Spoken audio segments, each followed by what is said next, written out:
spending millions of dollars and getting stuck. Best school in Singapore. Celebrating and thinking their price is gonna go up. Have you ever thought about buying a property to get your kid into a good primary school? Hello everybody, I'm Sophia. And I'm Lauren. And yes, it's time of the year again. A lot of parents out there are actively researching on which is the best school that fits their little one. It's the primary school registration period.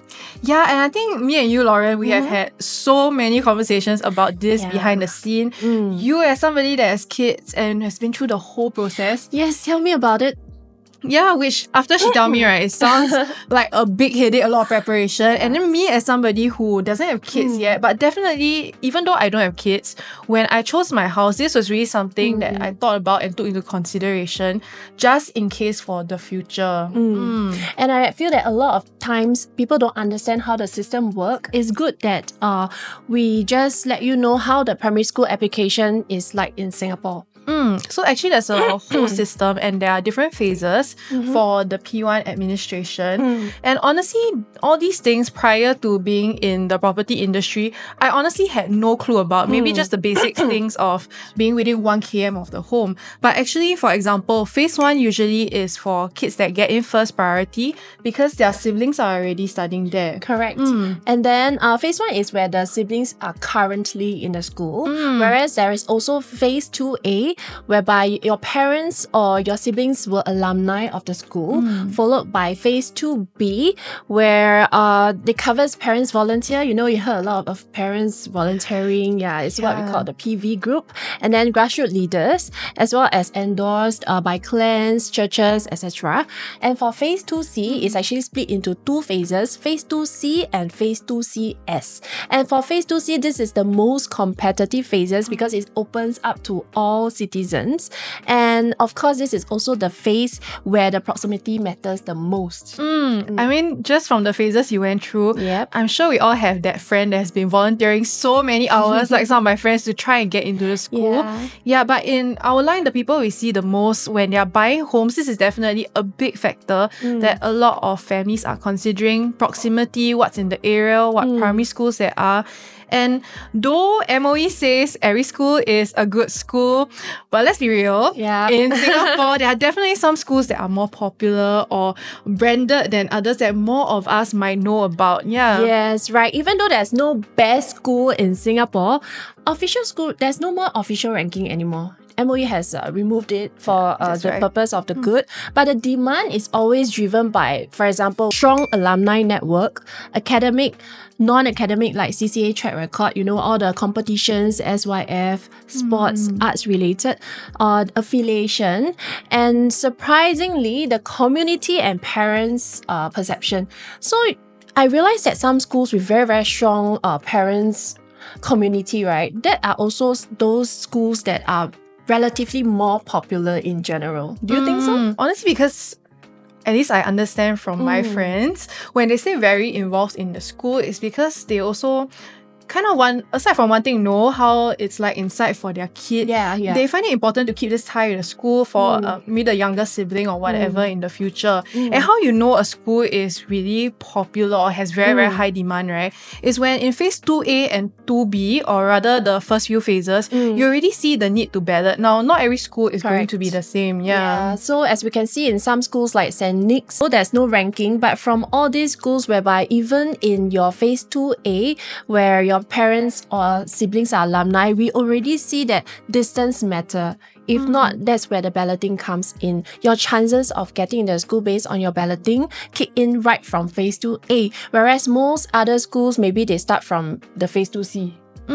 So let's get into the big question. Is it really worth it to buy near a popular school to try and get in? Because honestly, there is no guarantee. So you can be spending millions of dollars and getting stuck there, even though you don't get in.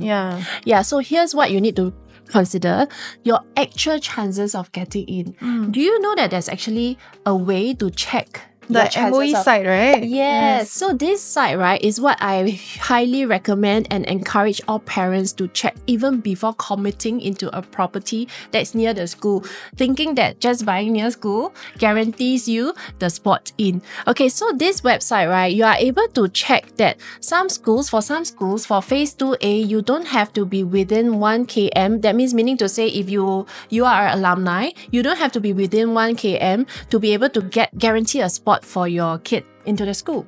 And I mean, most popular will be for the phase 2C, whereby you can check how popular the school is. Even if you stay within 1 km, right, your chances are like so low. So for some schools, if you're alumni, it's basically a given, but some school you still even need that proximity, right? Yep.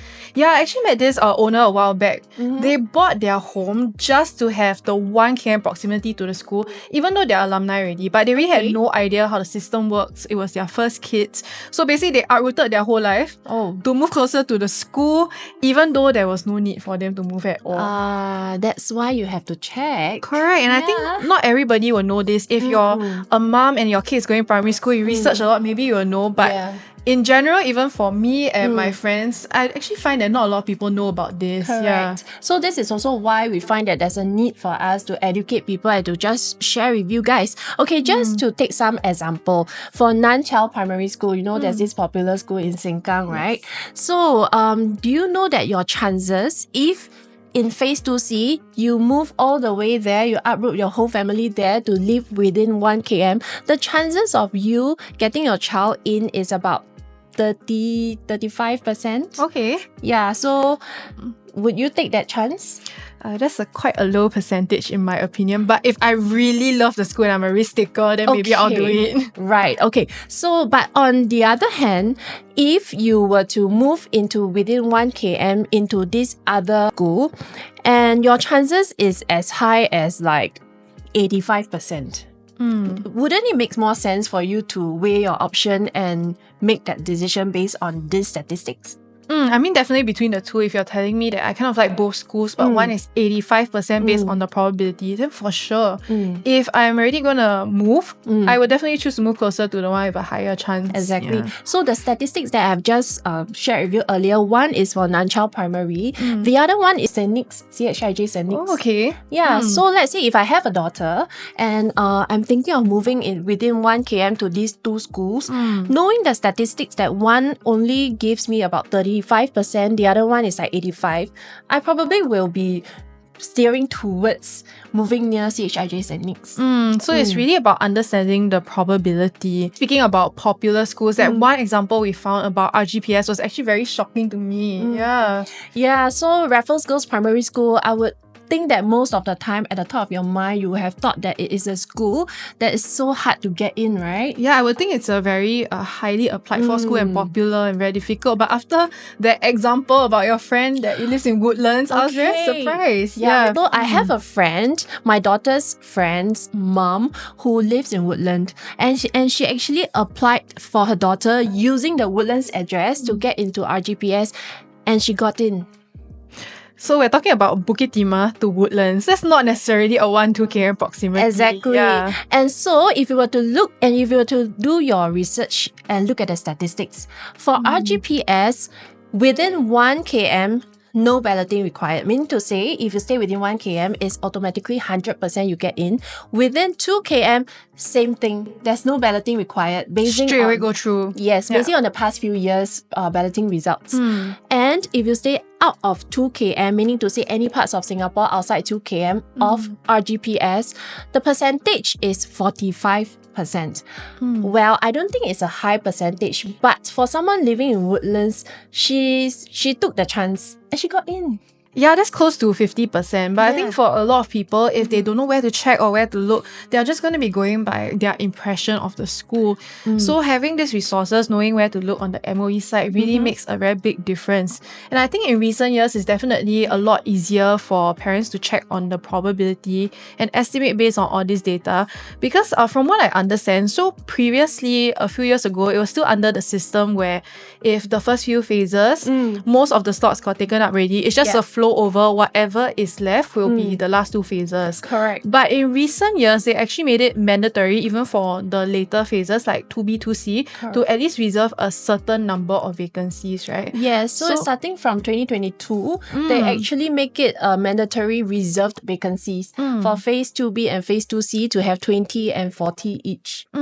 So even if your kid that you're applying for, that school has a lot of people applying for the first few phases, this doesn't mean that you have no chance at all, because now they purposefully set aside a few for the later phases. I think on that note also, for some people, they are not willing to sell their whole home and then buy one in 1 km distance just for that chance. There's no guarantee. So what we see a lot of parents do also is they will rent a property that is within 1 km of the primary school that they do want their kid to get into, to see if they can get into first. So once they get in, then they will stay in that rental property, because if you're using an address, you do have to be staying there for a certain period of time once your kid's school starts. So if they get in, they will continue to stay in that rental, and then for their own home, they will rent out to someone else. But worst case scenario, if even with that rental address they cannot get in, at least they still have their own home to keep and fall back on in that area. Exactly. I do find that this is a better option if you know the data and you know that there is no guarantee. You don't really have to commit into that property. You can go via the rental route first. Yeah. So just because you move within 1 km of school, there's not really a guarantee that you will get in, and it's definitely not a cheap risk to take. So for most people, we'll suggest, yes, it's a bonus you move close to a school that you like, but also if your kid doesn't get into that school, at least make sure that wherever you're moving is somewhere that you can still function and live your life. Don't move somewhere that you cannot even live in, and then if they don't get into the primary school, you are really just stuck there. Actually, come to think about it, I really have a friend who moved for the school and they don't get in. The kid didn't get into the school. So they were pretty much at a loss. They don't know what to do. And because they did not get into the school, just FYI, if upon phase 2C, you don't get into the school that you want, you can move on to phase 2CS. That's where you can only choose from the remaining schools that have vacancies. So after everybody already get in, all the phases are through, it's just whatever slots is left. So you really don't have your pick or your top choices. You really just need to take what is there. And you have to take it because you have already moved, right? And then, to be frank, at phase 2CS, those schools that still have vacancies, you can roughly guess that probably the popularity is not there. So can you imagine she actually moved already and she has to go to a school that even if she didn't move, she probably could have gotten into a school too. So in this case, it's actually better for her to explore the rental first. Because let's say if she were to rent a place near there and ultimately her child did not get into the schools that she wants, she can still move back to where her home was previously. And instead of having to start a new life, not being able to get into the school that she wants. Well, in this case that you shared, it sounds quite heartpain. It sounds like she really preferred the old place she was saying that was not near the primary school, right? Yes. So this brings me to my next point. A lot of times people think that being near primary school, a popular primary school, will bring the value of their property up. It's like as though when you walk into a new launch, right? Sometimes there will be big marketing words shouting on top, within 1 km to this school, that school. So people naturally will have the impression that, oh, actually staying near, it brings value, extra value to the property. Yeah, I would say people almost think it's like equivalent. It's a must-have, you know. Your house need to be near MRT. It's like the same as your house being near a primary school. Yes, it's a plus point. So let's look at what the statistics say, okay? So the data shows that properties within 1 km of a popular school can command 100 to 135 PSF in premium over its other surrounding neighbours. Whoa, okay. That are not within the 1 km. So to give you a perspective, if you think about it as example, a 1,000 square feet unit, that's really 100 and 135k more just for that added advantage. But it's not always an upside. So there are also risks if you're buying to be near the primary school for that resale value factor, right? Because studies also show that if the school decides to relocate, the prices can actually drop by 5.5%, and vice versa for where the school is moving to, the new area, the property value actually goes up by about 4.7%. The 12 months before the school actually moves. So if your house you're buying purely banking on this factor, you never know what will happen. So I wouldn't suggest it actually. But definitely I would say to a degree that having a good school near your property does add to the value of it. I mean, from my point of view, I do think that being near a popular school, the demand, you still have that added demand there if the parents, by looking at that area, are looking to put their kids into that popular school. So you have this added advantage over like probably your neighbor who is just outside the 1 km, right? So talking about relocation, right? So recently, have you seen the news on Mary Stella? So that one was, it creates quite a big hoo-ha among parents. Because Mary Stella, which is now located at Mount Vernon, they will be shifting temporarily to Mata Road between 2027 to 2029. So actually a lot of my clients, they're asking me, so what address to use during this period? It can be quite confusing. If you were to check, you don't have to change the address to be used. You should still be using the permanent address, which is at Mount Vernon, to register your kid, even though the site is going to move temporarily to another site for 2 years. So don't get confused. That's also a question that I've gotten from many parents that are looking at the Mary Stella area. So use the original site. I think another question that I did get also, I'm not sure if your clients ask you this, is because the school is turning a co-ed, I believe. Oh, yeah. Yeah, so they asked me, would that actually affect the chance of getting in? Like, will the demand go up? Or on the other hand, I also hear those that were ex-student asking if the demand will actually go down in the area because this is an entire change to the identity also of the school, right? I feel that Mary Stella turning into a co-ed, from what we are seeing online, is that MOE, they are making all these moves to turn schools into co-ed. It's actually to cater to the increasing demand of the residentials around the popular school.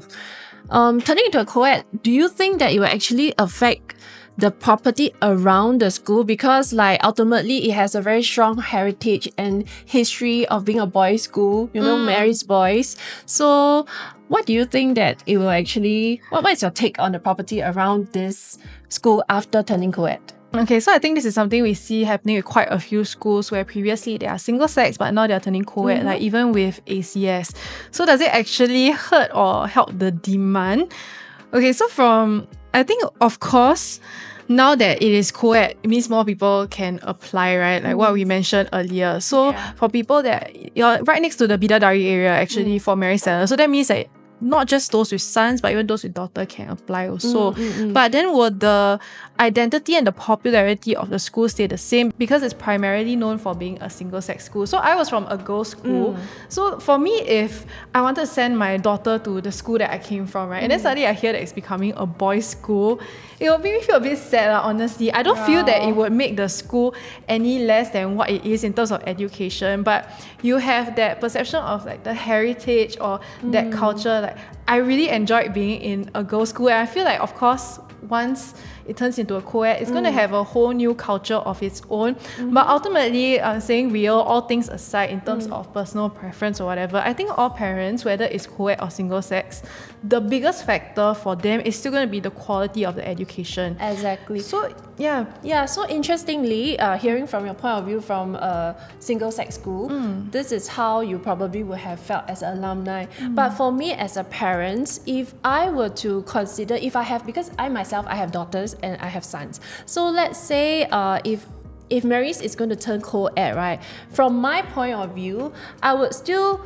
want to stay near there just to have the convenience, saving myself from all the logistics of sending them to different school, to put them all into a good school that already has a good reputation, like all along. It is not like a brand new school that you just put in, like, some time back in Pongo, there are some new schools just to cater to the residents, the growing population staying around Pongo. But this one is already a school itself that has the campus.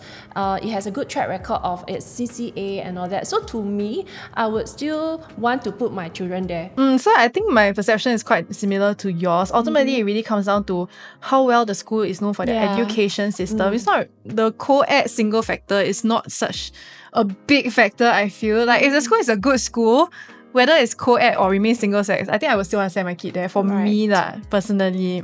So am I right to say that the properties around Mary Stella is still going to hold value even though after it turns co-ed?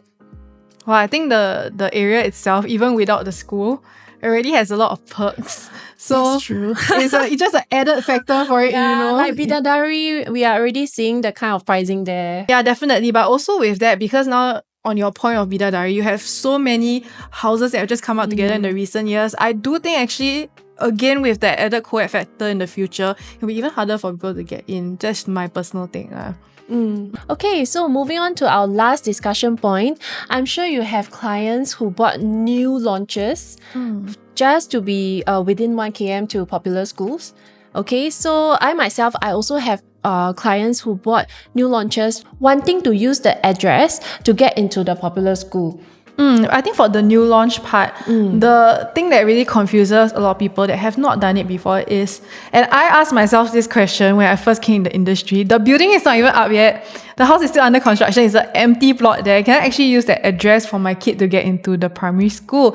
And the answer is yes, but with a certain criteria. Yes, you can actually use the address if your child is starting school within 2 years from the Notice of Vacant Possession Date, NOVP. So when you buy a new launch, there will be some important dates, like for example, TOP, where you collect keys.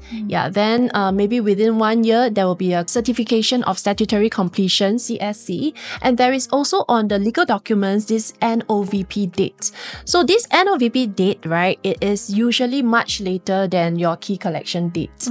So if you want to use your new launcher's address to register your primary school kid, you just have to ensure that the date that they start school is within 2 years from NOVP. So if you are planning to use a new launch address, though it is not constructed already, you can, but just be very, very mindful of the timeline. And if you need an address soon, your kid is going soon to primary 1, then likely you cannot go for something that is newly launched because that takes about 3 to 4 years to build. You have to look at later launches probably. And I think some of the very popular new launches we see in recent years that people are looking at for the primary school will be like Pine Tree with Henry Park. Henry Park, yes. Lentor, St. Nick's, Residences for St. Nick's, yes. And also for Nava Grove. Recently, initially during the launch, right, they can't confirm if it is within 1 km to Henry Park. But recently, One Map has confirmed that Nava Grove will be within 1 km to Henry Park Primary School. So congrats to all the Nava Grove buyers out there. Yeah, those that bought already probably are like celebrating and thinking their price is gonna go up after that. Yeah, but this is just one of the strategies. So let us know in the comments if you would buy a home just for the primary school proximity, and if you have done it, whether it was worth it. We really love to hear. And if you find this video helpful, do drop us a like, subscribe, and share it with someone going through this primary 1 madness right now. And we'll catch you in the next video. Bye. Bye.